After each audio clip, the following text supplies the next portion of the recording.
What's good? What's good, people? Welcome to another edition of Politricked here on the Got What You Need Network. Of course, I am your host, Sky. Hope everybody is doing well. Today we're going to talk about this migrant crisis. We're going to also talk about the pronoun police out there, man. Really, um,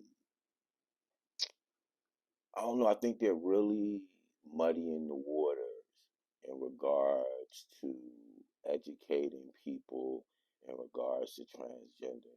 So we'll talk about that. And it just seems that Tasha K hasn't learned her lesson. Um, but let's start with the migrant crisis. Um, let's start here.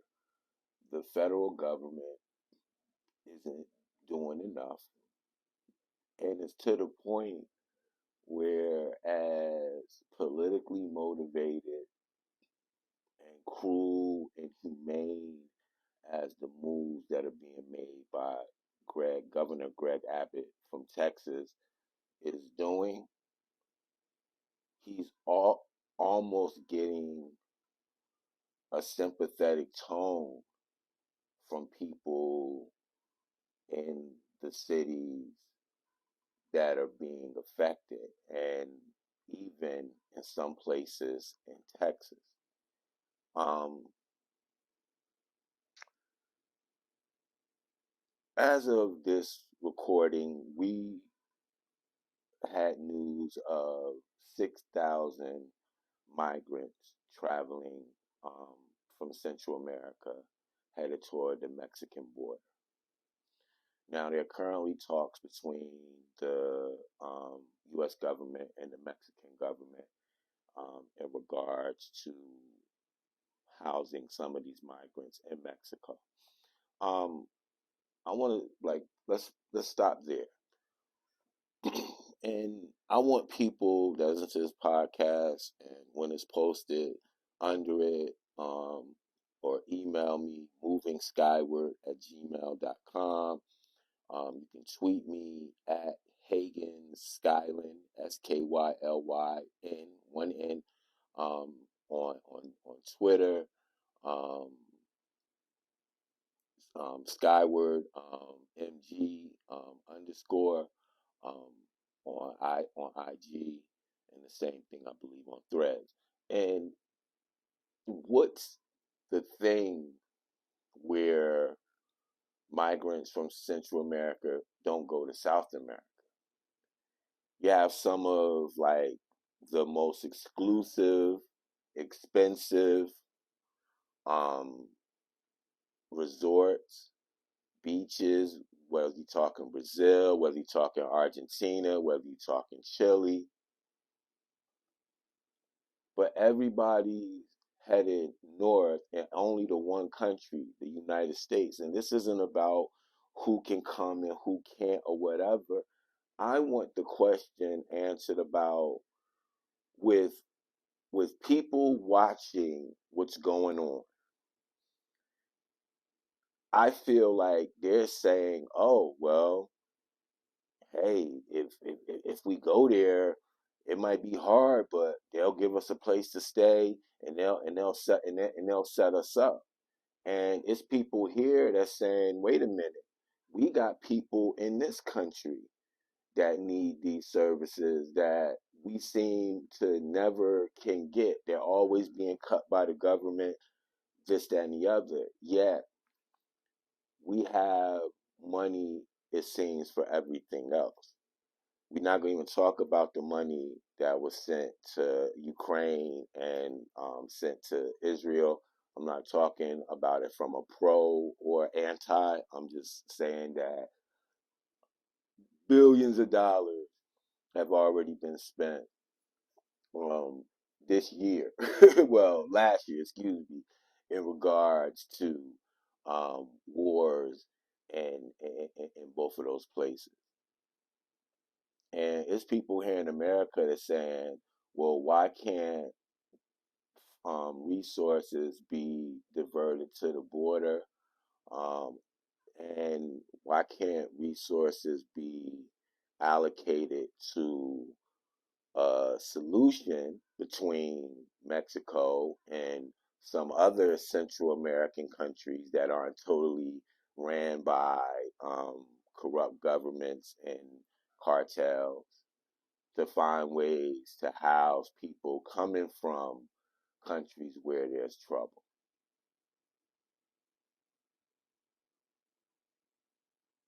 Um, and just going back to Greg Abbott, and sorry about the pause, because it's so much to cover with this subject, and I want to make sure I get it all in. But then going back to Governor Abbott, like I said, he's an idiot, man. And he's coming from a straight political angle. But what does he do when migrants are coming by the thousands? And mixed in with the migrants are the usual people smuggling drugs and guns and other nonsense through there. So you got people at the border, not people, but I guess border patrol at the border, Texas Rangers and what have you. And not like, so you got the legal border crossings where, like I said, they got to watch for all types of legal stuff coming through. Shit, they got to watch for the people being smuggled. But now, in between the legal crossing, you gotta have people and resources, because once again, by the thousands, they're crossing um, shallow areas of the Rio Grande, and I covered this on another podcast. Did not and do not agree with buoys with barbed wire being put in the shallow parts to force people out to the deeper parts, because people are getting caught in the barbed wire and are drowning. So that is not a way to deter people from crossing the border, because as you see, they are still crossing anyway. Once again, man, like, no one is right here. And I'm definitely not defending Governor Abbott, but the the Biden administration does not get let off the hook. Recently, we had the Ukrainian president come all the way to this country in the middle of a war to ask for money for his war. Yet, no money is being allocated to the border. And I know, before some of my Democratic friends who are listening are going to say, yeah, but the House Democrats passed. Look, look. You can make an executive order on everything. You can make executive orders in regards to allocating money to these sanctuary cities that are being just devastated by getting upwards of 4,000 migrants per week. Sometimes they just dropped off anywhere in the city. I think we're talking Chicago, Denver, and New York City. Even though a plane landed in Philly, but as soon as they got to Philly, they boarded buses and were up 95 to New York City in the middle of the night. And speaking of that, because of dynamics like that, New York, Denver, and Chicago have passed a new law where private bus companies will be required to only drop off migrants at designated areas between 8:30 a.m. and 12 p.m. Monday through Friday. If they violate this, they'll be subject to fines, lawsuits, as well as possible impounding of their buses. So even with these cities being overran pretty much, and like resources are just depleted, they're still not saying we're not going to take them. They're saying in order to properly process them and know who's coming into our cities, private bus companies need to stop taking part in these political shenanigans. And if you do decide to take part in them, then you put your bus company in danger of lawsuits and um, fines, losing your buses, and that type of stuff. And it's about time that these cities have tried to at least um, do something. You can't just sit there with your hands up. But I don't want to get lost in this. Is that I'm gonna say this again? The Biden can't not campaign. The Biden administration is not doing enough, and to be allowing cities where you're going to need votes this year in November. Oh my God! To have um, once again, upwards of 4,000 migrants per week coming to their cities, and no federal funds being allocated there to help pay the private hotel companies, to um, to get food to these people, to help the nonprofits. Nothing, nothing, nothing, nothing. Just speeches and pointing to a border law, a border bill that's being held in limbo in the House of Representatives. I'm gonna say this again. I've seen executive orders for so many things. I think DACA under President Obama was an executive order. That's why it was able to be taken out as soon as Donald Trump got in office, because if you pass one executive order, that executive order could then be taken out by your successor. But my whole thing is, hey, allow that to happen. But in the meantime, you need to reinforce these cities, not just because you need their votes, because the city has current citizens that pay taxes, that work there, that live there. They owe those resources to their citizens, and they owe those resources to their current homeless community, to get them off the streets and out of shelters and into homes or whatever, and to allow this large number of people to be bused and flown into these cities on some political stunt, and for a federal government to sit back and do nothing is very disheartening. So when I see people, fed up with the Biden administration, and then I see some of my staunch Democratic friends like, yo, it's not gonna have time for that. I understand the clear and present danger that Donald J. Trump um, presents, but that can't be like what gives Biden a pass for this inaction. This isn't anything against any group of people or anything like that.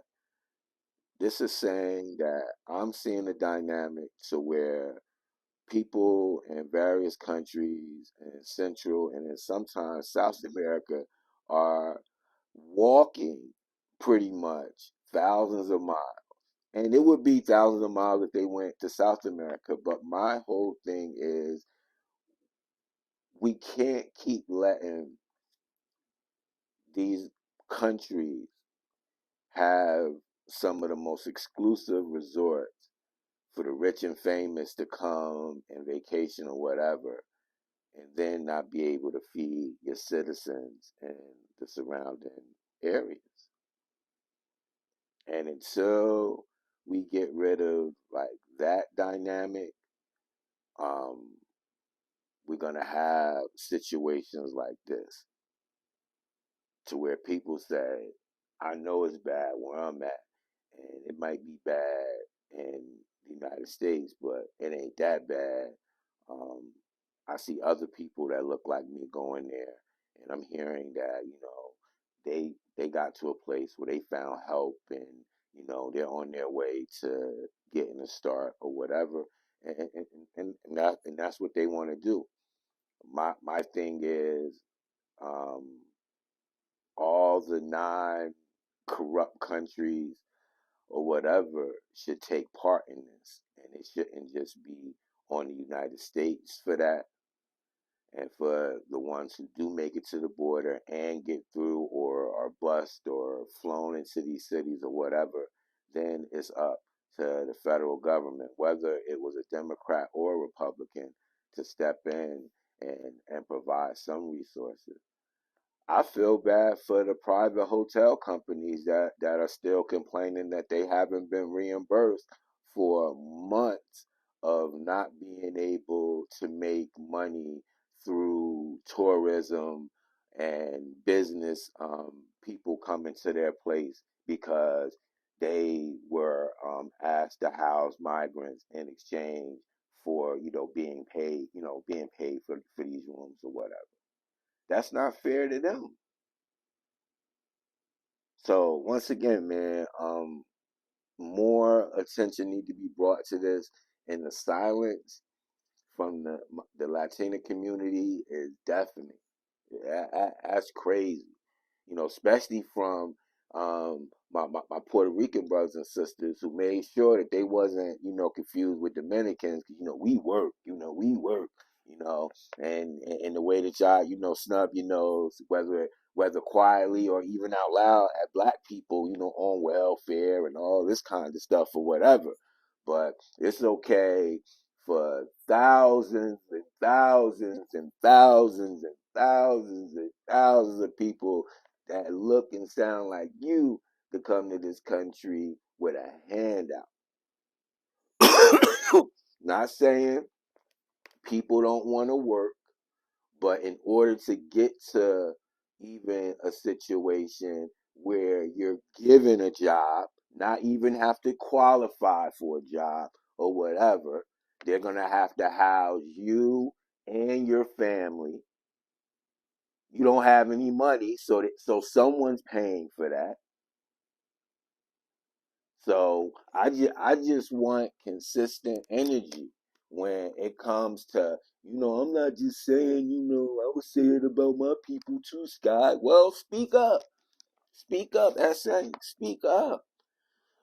All right, let's move on. Let's talk about these pronoun police. I thought it was, an anomaly, a one of, just certain people going out and being funny. But instead, this has become a thing where men dress up and drag and go to public places, drive-throughs. I saw one video at an airport, and they basically berate the clerk or the drive-through attendant because they said sir or he versus ma'am or she. I saw one at a Delta terminal in LaGuardia where they didn't show the interaction that I guess initiated um, the patron being upset, but I guess a manager stepped up, and I guess they made the same mistake. And the manager said, "Hey, I apologize. Um, and it wasn't done on purpose." And then the patron began to then be condescending, into which the manager had enough. Like, I'm not going to even play these games. Would you like me to get on the Port Authority police to remove you or whatever? So I saw another one at a drive-through where, the drive-through attendant, I mean, come on, they making $15, $16 an hour. They are not about those games. And trust me, most um restaurants, look, unless like that person threw a drink or stole some money or whatever, if they somebody who show up, they not getting fired.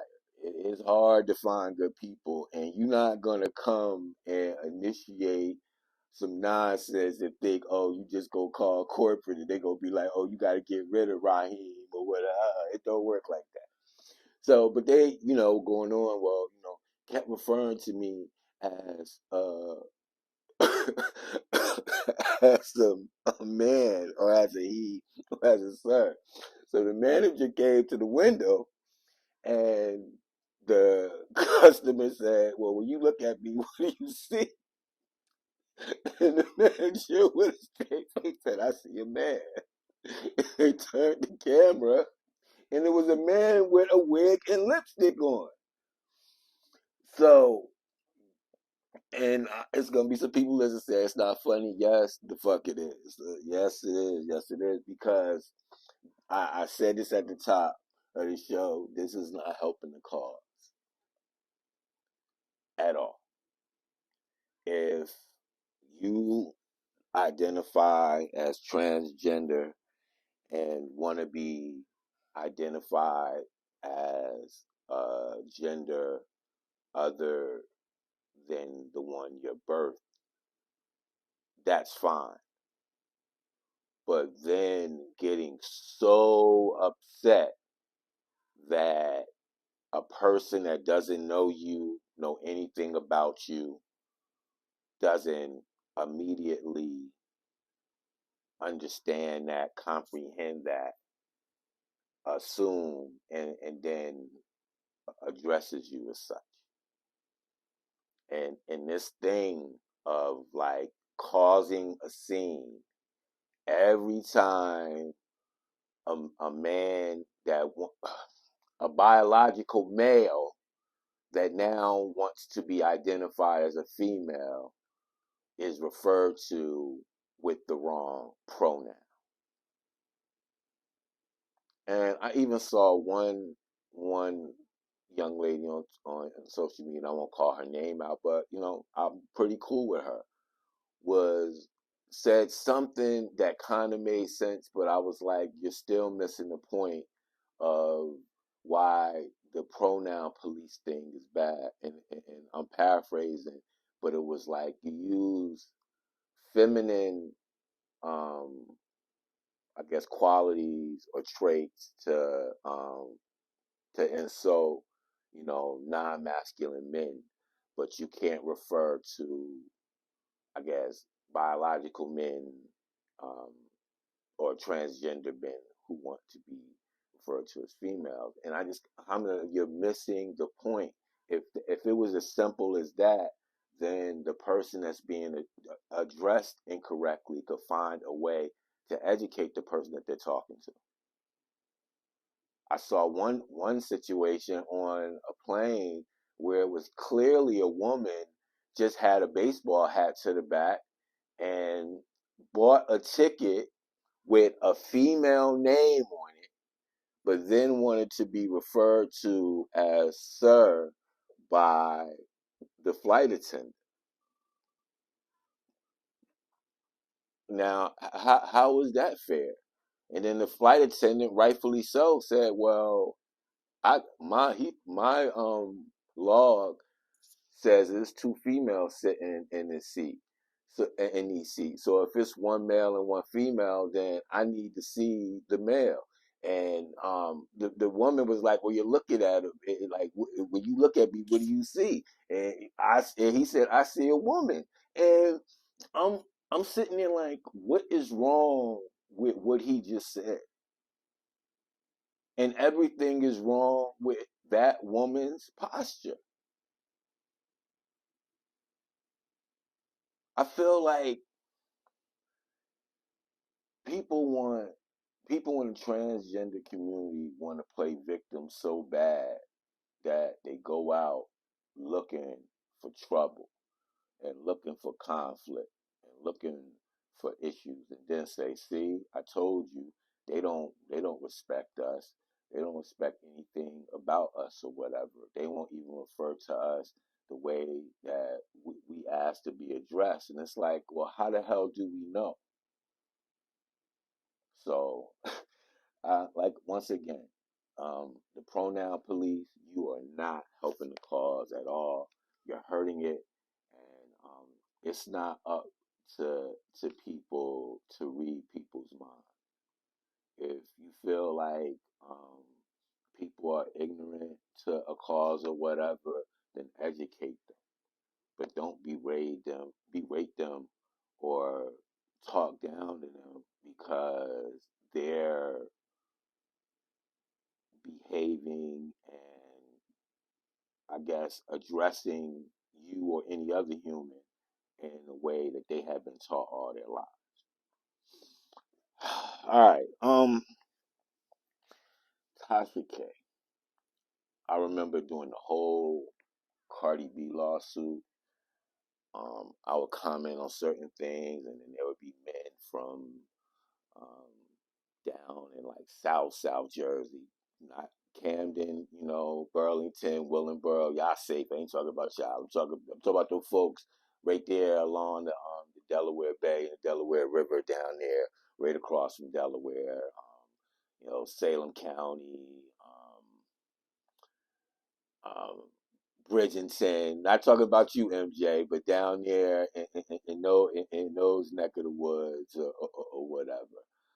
Way down near whatever, and not too far from Philly, so they really identify with the Philly market or whatever. And she has a heavy following down there. Oh, it's crazy how grown men attacking, a woman with kids just trying to make a living. That's between them. People ain't got nothing to do. We should stay out of it and all this kind of stuff.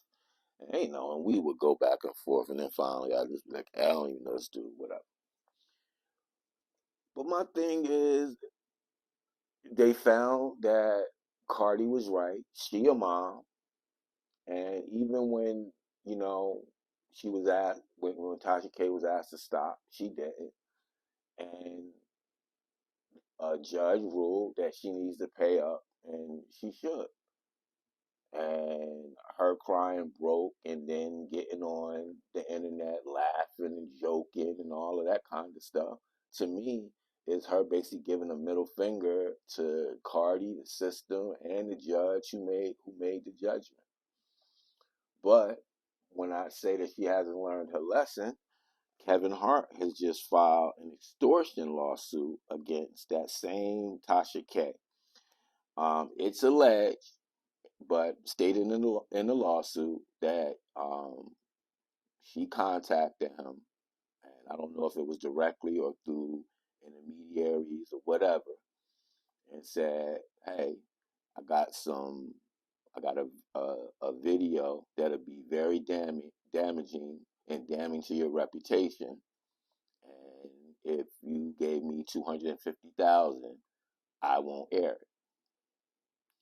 A 10-minute clip from this interview was then aired on Tasha K's website, and Kevin Hart's ex-assistant, went in about like infidelity, different business dealings, and a lot of background dirt that only somebody real close or formerly close to him would know. Um, she is also being sued. Misha Shakes is the assistant for extortion, breach of contract, as well as invasion of privacy. My thing is, Tasha K could have been totally like, hey, somebody brought a story to me. But as soon as she went to Kevin Hart trying to get money to not air the story, that's where it's like it's the same old, same old. I mean, her thing is gossip. So when people bring her stuff or whatever, she's trying to, make, she still got to make money to try to survive, as well as pay off these people or whatever. So she gonna do her. But as soon as she contact Kevin Hart, talking about, give me this $250,000, I act like I ain't even seen the story or whatever. That's where she she was wrong, and I think she don't even care anymore. I think she feel like, yo, I don't even got enough money to pay Cardi, so what's another lawsuit? And I think that's just basically how she carrying it. Like they can't take something from nothing. So like, I think she's basically saying, what do I have to lose? And whatever story come across, you know, I'm running with it. Like, I already don't lost pretty much, everything or whatever. So I gotta hustle this money up, and people love juicy gossip, and I'm here to give it to them. And I think that's the type of time that she on, and until she's sanctioned in a way to where um, she believes that it's serious and it really, really affects her, she gonna keep on bringing people onto her platform to trash um, famous black people. So that's that. But that is my time. Appreciate y'all hanging out with me, man. Um, don't forget to check out all the great podcasts on this network. The Black Male Podcast, Talking with E, Life and Love, as well as Encourage and Inspire, which you are currently tuned in with Politricked. I'm your host, Guy. Once again, thank